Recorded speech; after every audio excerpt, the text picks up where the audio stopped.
wabarakatuh. Selamat pagi, siang, atau malam. Kepada yang terhormat, Bapak Dr. Putugiri Artakusuma, ST, MT, CPLN, SLOK, selaku dosen pengampu mata kuliah sistem persediaan. Di sini kami dari kelompok 8 izin mempresentasikan tugas besar mengenai rancangan sistem persediaan koperasi unit di Desa Ciawi. Untuk anggotanya sendiri, kami yang pertama saya sendiri Mursyid Anama Lafid, kemudian ada teman saya Muhammad Rafa Ghazwan dan teman saya satu lagi yaitu Nugraha Akbar.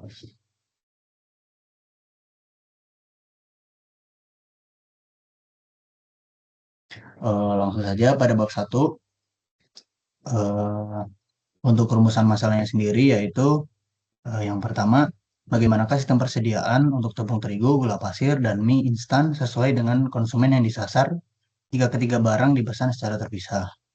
Kemudian, bagaimana kebijakan sistem persediaan untuk tepung terigu, gula pasir, dan mie instan sesuai dengan konsumen yang disasar jika ketiga barang dipesan secara bersamaan ke pemasok satu. Kemudian, memberikan rekomendasi kepada KUD apakah KUD sebaiknya melakukan pemesanan barang secara terpisah atau bersamaan ke pemasok satu untuk tepung terigu, gula pasir, dan mie instan.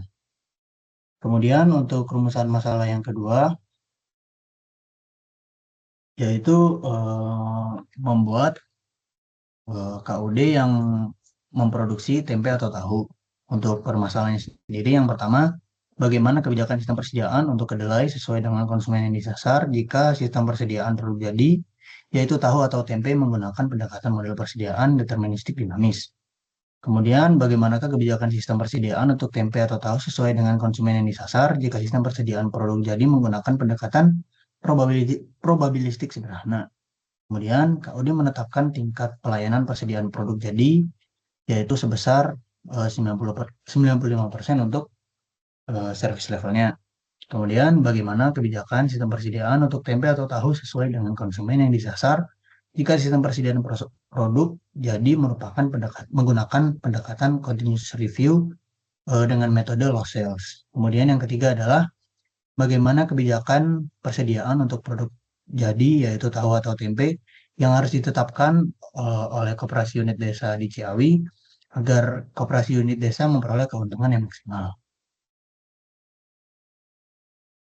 Kemudian ini untuk literatur review mengenai definisi inventory. Untuk literatur review sendiri kami ambil dari buku Bapak Senator Nurbahagia dengan judul Inventory.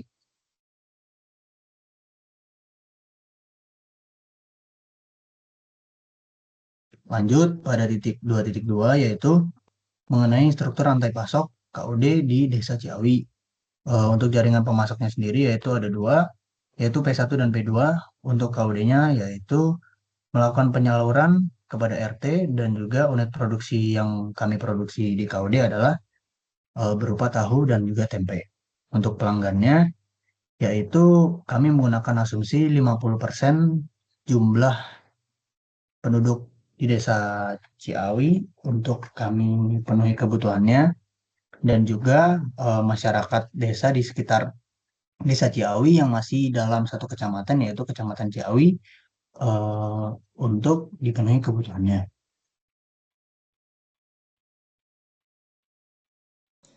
Lalu untuk yang selanjutnya, yaitu ada data penduduk dan konsumsi per kapita dari Desa Ciawi. Berikut tabel mengenai jumlah penduduk Desa Ciawi yang sejumlah 7.530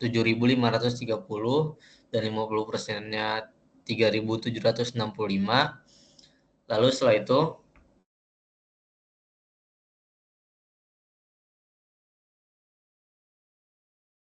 itu kita perlu mencari setup cost-nya yang berdasarkan UMR Ciawi dan sewa truk per hari, totalnya itu Rp352.651. Lalu selanjutnya ada memperkirakan jumlah permintaan berdasarkan demand per kapita. Jadi untuk gula pasir itu totalnya dikalikan dengan jumlah penduduk sekian, dan mie instan 63.000 sekian, tepung terigu 11.000 kilogram sekian. Lalu selanjutnya ada tabel mengenai harga dari setiap komoditas barang yang dijual, lalu ada suku bunga Indonesia. Lalu selanjutnya ada membandingkan dua metode pemesanan barang. Untuk yang pertama yaitu ada pemesanan barang secara terpisah, yang kedua ada secara bersamaan. Setelah kita lakukan perbandingan, ternyata pemesanan barang secara bersamaan lebih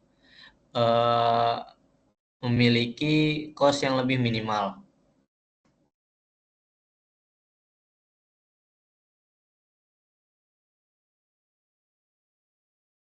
Ya, next.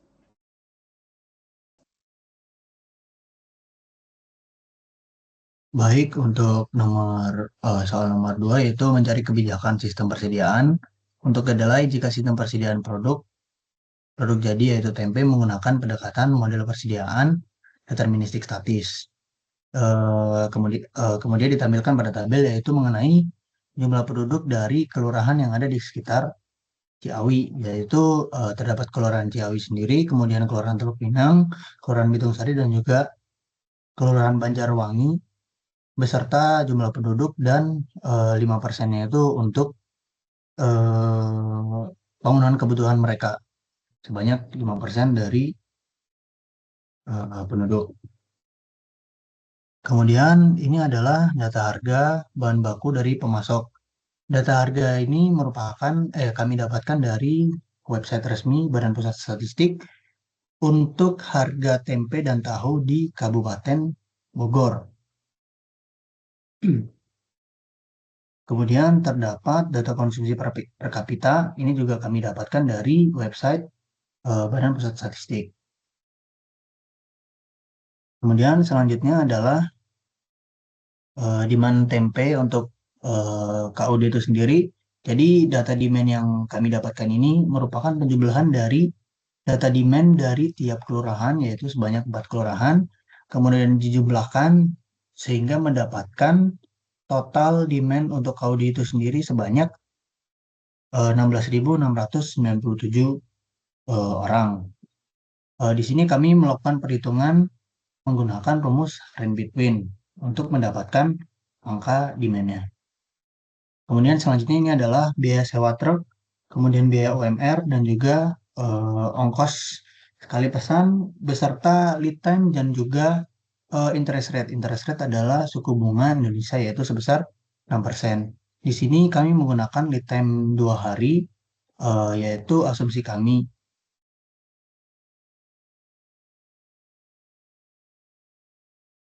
Kemudian ini adalah keterangan produksi mengenai tempe, yaitu kedelai dan juga ragi. Di sini kami menggunakan asumsi atau resep dari tempe sendiri itu, yaitu 1 kilogram kedelai, 1 kilogram kedelai dapat menghasilkan 1,8 kilogram tempe. Kemudian ini untuk keterangan produksi beserta waktu. Waktu di sini kami juga menggunakan asumsi untuk waktu pembuatan, waktu pengiriman, dan juga lead time. Kemudian selanjutnya adalah tabel mengenai biaya material, tenaga kerja langsung, kemudian harga pokok produksi, harga per kilo dari tempenya sendiri, kemudian ongkos simpan, ongkos beli, beserta sampai dengan indeks suku bunga, yaitu sebesar 6%. Kemudian untuk model deterministik statisnya sendiri, model deterministik dinamisnya sendiri, kami menggunakan EPQ yang pertama yaitu Economic Production Quantity, yaitu untuk mencari kuantitas yang harus diproduksi per harinya. Kemudian yang kedua kita menggunakan list unit cost, yaitu untuk mencari biaya per unit yang paling rendah. Kemudian selanjutnya kita menggunakan list total cost, yaitu untuk mencari ongkos simpan kumulatif terendah untuk mendekati ongkos pesan. Kemudian selanjutnya adalah kebijakan sistem persediaan menggunakan pendekatan probabilistik sederhana. Di sini menggunakan data demand, kemudian simpangan baku, sampai dengan Z alpha. Z alpha yang didapatkan yaitu sebesar 1,65. Di sini didapatkan dari tabel untuk nilai service level sebesar 95%. Dengan simpangan bakunya sebesar 242.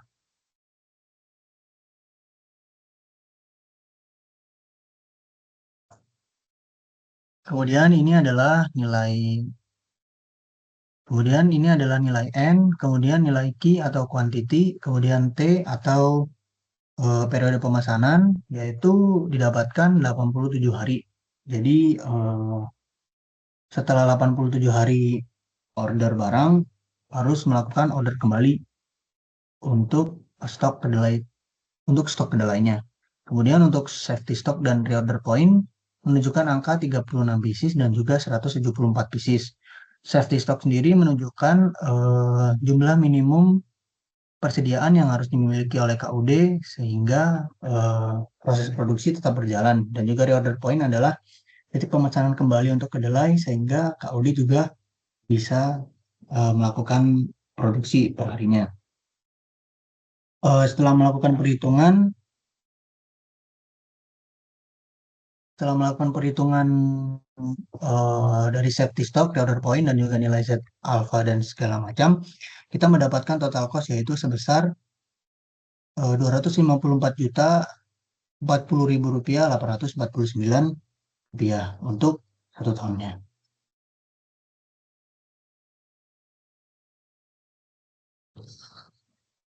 Kemudian selanjutnya kita menggunakan pendekatan continuous review wholesale, yaitu merelakan stok untuk kelancaran produksi. Di sini kami membutuhkan data demand seperti sebelumnya hingga biaya CO atau biaya kekurangan. Kemudian untuk tabel Q1, alpha, Z, dan seterusnya ini kita sesuaikan dengan data demand yang ada.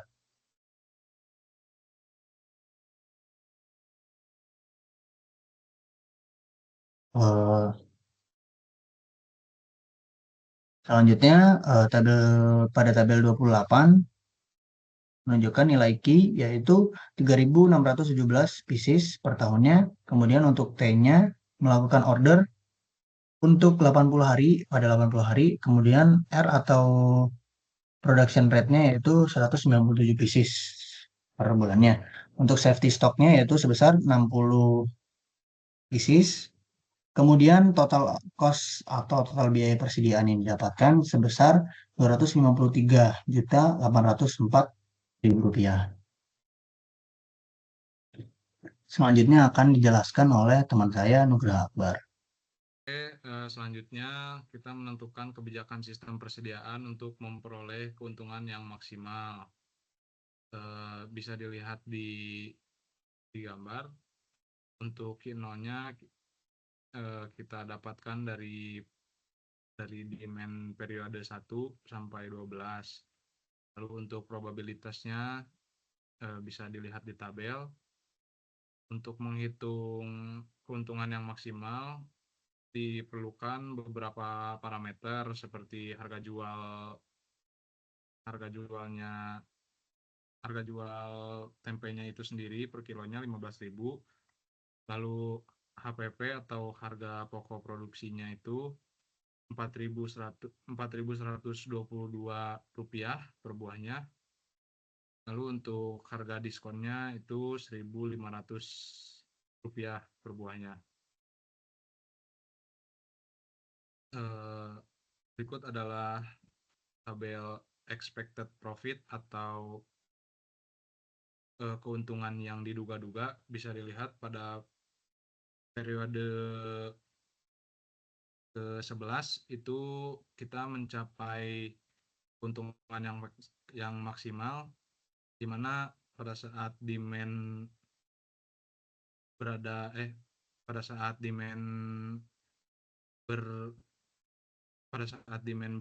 berkuantitas 1.778 dan keuntungannya 18.567.654 rupiah. Untuk analisisnya sendiri, KUD memilih memesan secara bersama-sama dikarenakan total cost untuk pemesanan secara bersama-sama lebih murah, yaitu dengan nilai 18.096.548 dibandingkan pemesanan terpisah. Lalu untuk metode yang kita pilih itu metode lot for lot karena memiliki nilai yang paling optimal. Untuk ekspektasi laba yang paling optimalnya itu KUD harus memproduksi tempe 1.778 unit per bulannya. Kesimpulannya, setelah mencari kebijakan sistem persediaan untuk beras minyak dan gula pasir untuk memenuhi kebutuhan pada suatu KUD yang didirikan, maka pemesanan secara bersamaan merupakan melakukan pesanan secara bersamaan merupakan cara yang optimal untuk mendapatkan total biaya persediaan yang lebih minimum. Sedangkan jumlah tempe yang harus diproduksi yaitu sebanyak 1.764 unit per bulan. Kurang lebihnya mohon maaf. Terima kasih. Assalamualaikum warahmatullahi wabarakatuh.